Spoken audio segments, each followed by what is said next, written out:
All right, folks, welcome back. It is Johnny Cash Friday. Thanks so much for being with us, starting the beginning of your weekend with us here, the intersection of conservative ideas and reality. Hey, welcome back to the program. It's been a little while, but I want to welcome back Congressman Bruce Westerman is with us. Bruce, thanks for coming back on, sir.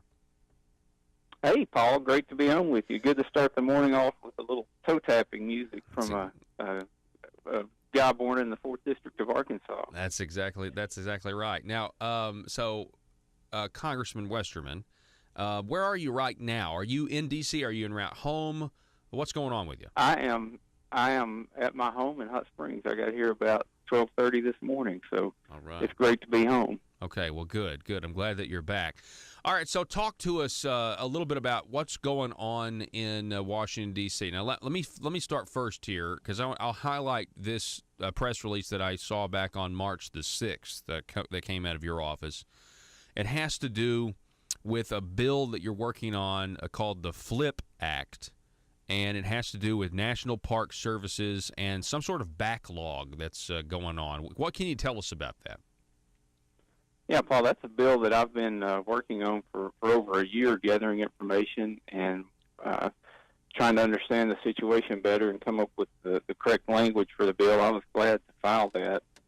I serve on the Natural Resources Committee, where we have jurisdiction over all the federal lands, and I'm also on the Transportation and Infrastructure Committee, where we look a lot at the infrastructure across the country. And just on our federal lands, we have about $18 billion of maintenance backlog, and most of that's in the National Park Service. And probably folks have visited some of our national parks across the country. They've seen some of this deteriorating infrastructure that we've got.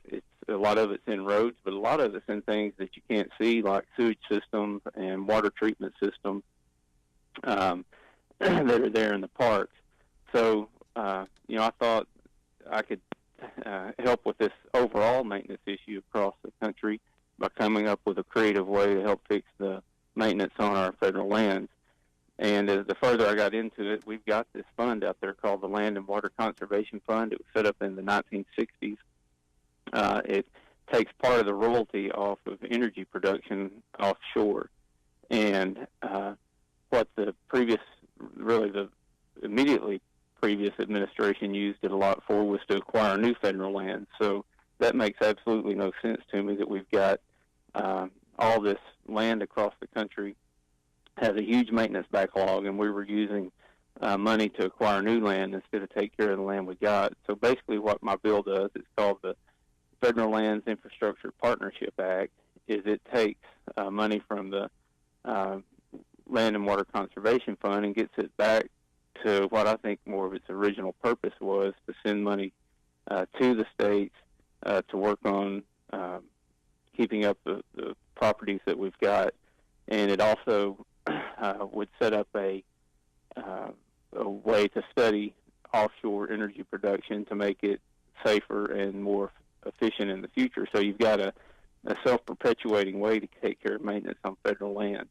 And that's money that doesn't have to come off of other infrastructure projects. I'm excited about that, and hope to see it move forward. Yeah, it's certainly interesting that what you said, the fund was being used earlier to just acquire more and more land, and while we have other land that we own that's deteriorating, that doesn't make any sense. That's just kind of constantly increasing the burden of maintenance on the taxpayer. You mentioned that you're on the Transportation and Infrastructure Committee as well, and I know you may not have any details, or you guys may not be looking into this, but did you see that brand new bridge that collapsed down in Miami on the campus of Florida International University? And I mean, that was a tragedy. It just happened out of nowhere. Yeah, and I've seen some of the news snippets. I don't know any of the details about it. Wow. But, my background's in engineering, so anything like that kind of piques my interest when I hear about it. I just haven't had time to look into the details. I haven't had a lot of time either.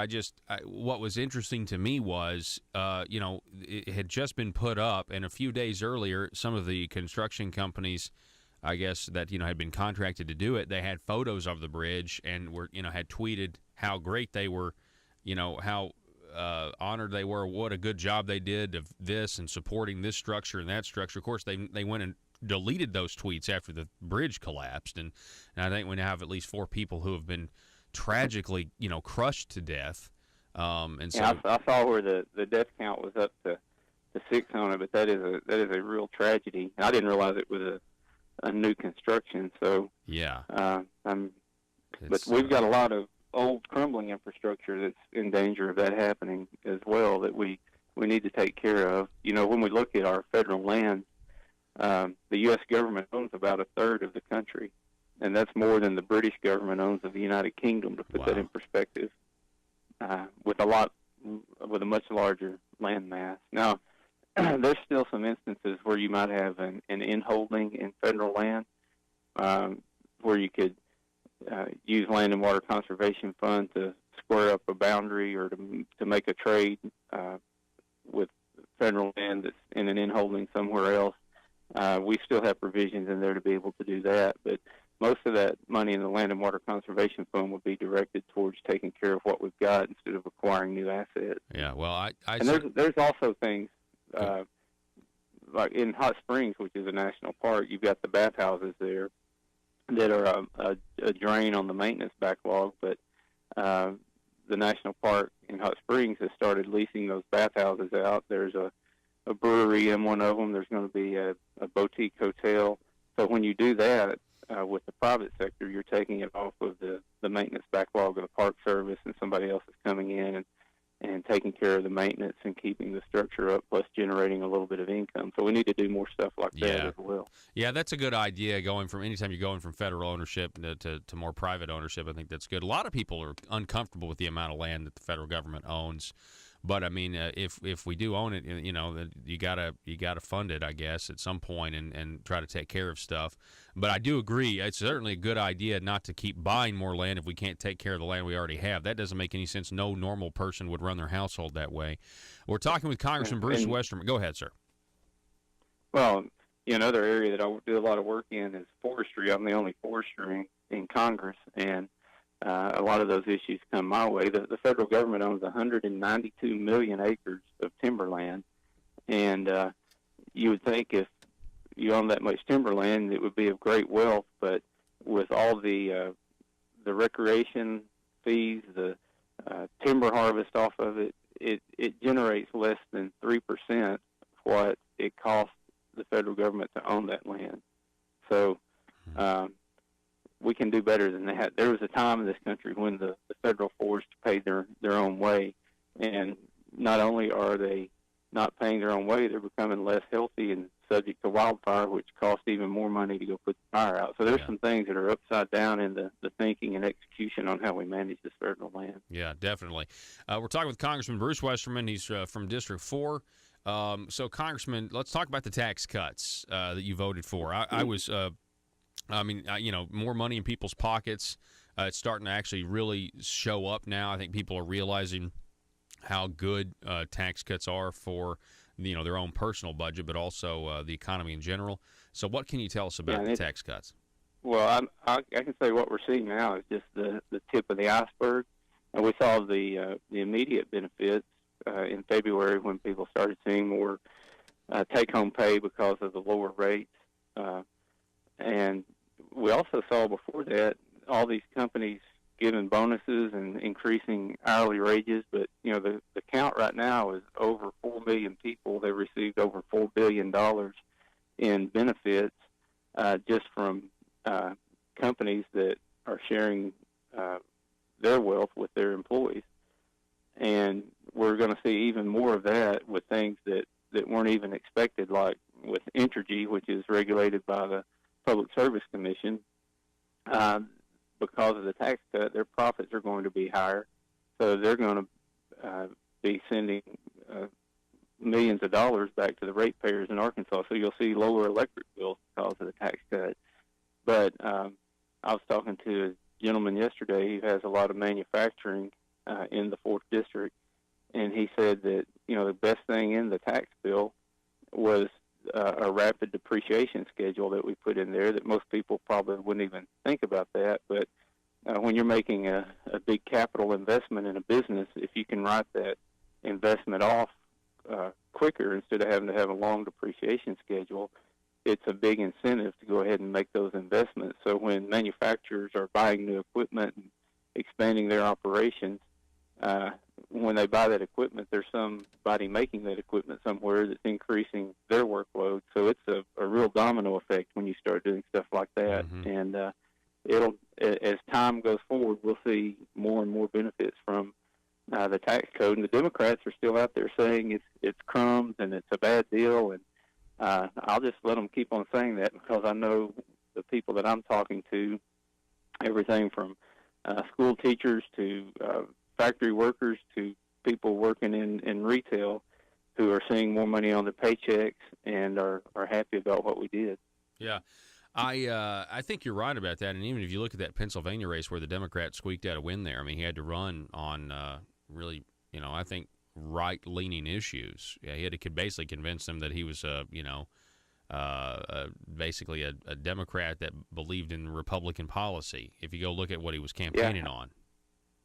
Yeah, I had a reporter stick a microphone in my face yesterday and ask me about the race, and is this a wake-up call? And I think it is a wake-up call that as Republicans we have to make sure that our base gets out. But special elections are just that. They're special. It's hard to get turnout. And I told them, I said, this Connor Lamb guy was running like he was a Republican. He was claimed to be pro-life and pro-Second Amendment, pro-business, anti-Nancy Pelosi. Yeah. If you looked at the bullet points, he was running like a Republican, and the reporter said, but he says he still doesn't. He's pro-life. He thinks women should have a choice, and he's against a 20-week abortion ban and that sort of thing. I said, well, that may be pro-life in Pennsylvania, but I don't think that flies in Arkansas if you think you should still be able to get an abortion after 20 weeks. Right. Yeah, exactly. Yeah, the pain capable, the child, and all the studies that they've done there past 20 weeks. Hey, President Trump, he recently mentioned maybe a round 2 of tax cuts. I mean, he was at an event and he said something about it, and I just thought, wow. I mean, gosh, can you imagine? I mean, have you heard anything about that? Aside from what the president said publicly about a potential round 2 of tax cuts sometime. Well, I think there will be some more tax legislation when you have a big tax bill like that, and it starts getting implemented all across the country. You find some things that need to be corrected. They call those technical correction bills. I think we'll have one of those to clarify some issues when you get down into the weeds, and the IRS is trying to figure out how to implement the law we passed. I think you'll see a technical correction bill. And another thing that we're really pushing for in the House is when we were going through the tax cut bill, the Democrats were making all this noise about how it was not permanent, how the individual cuts were going to go away. Well, the reason they weren't permanent is because of Senate Democrats who wouldn't give them the 60 votes to make it permanent. So there's already legislation in the House to make the individual tax cuts permanent, and we'll let them. There were zero big goose egg Democrats that voted for the tax cut bill in the House or the Senate. So we may give them a chance to put up or shut up. When I've had you on in the past, and it might have been last year sometime, I can't remember specifically, but we were talking about the budget process and actually going by the process of what you're supposed to do with the appropriation bills and things like that. Can you give us an update on that? Do we still have ways to go to return to maybe a more regular order? Oh my gosh, we've got a lot of ground to make up on that. I will say in the House last year we had regular order. We passed all 12 appropriation bills, had them down to the Senate in September before the fiscal year expired. The Senate has yet to take up a single appropriation bill in committee. And here we are next week. There's another omnibus bill to finish funding the government through September 30th of this year. So the big holdup on that is this 60-vote rule in the Senate, where you cannot bring a bill up even to debate it without getting cloture, which means you got to get 60 votes. So the Senate Democrats know that all they have to do is not let a bill come up, and it forces these shutdown situations or deadlines, and it gives them all the negotiating power when you get to that point. Now, it's not all Senate Democrats' fault, because Senate Republicans can change the rule on appropriation bills to where it takes a simple majority vote to bring them up to vote on. But that's a long-standing rule in the Senate. I totally get why there's the cloture rule. The Senate itself was put in place to help protect the minority. Mm-hmm. It even goes back to the roots of our electoral voting system, that every state has 2 senators and has equal say in Congress, whereas in the House it's all based on population. So, our founders were behind this concept of giving a voice to the minority, but we have a constitutional mandate to fund the government, and when they're using rules to obstruct funding the government versus doing it constructively, there's a problem with that. Now, on authorizing language, where you're actually changing the law and putting new policy in place, that cloture rule is not a bad thing. If you look back into history, and this is a speech I heard Ben Sass give, the senator from Nebraska, who's got a PhD in history.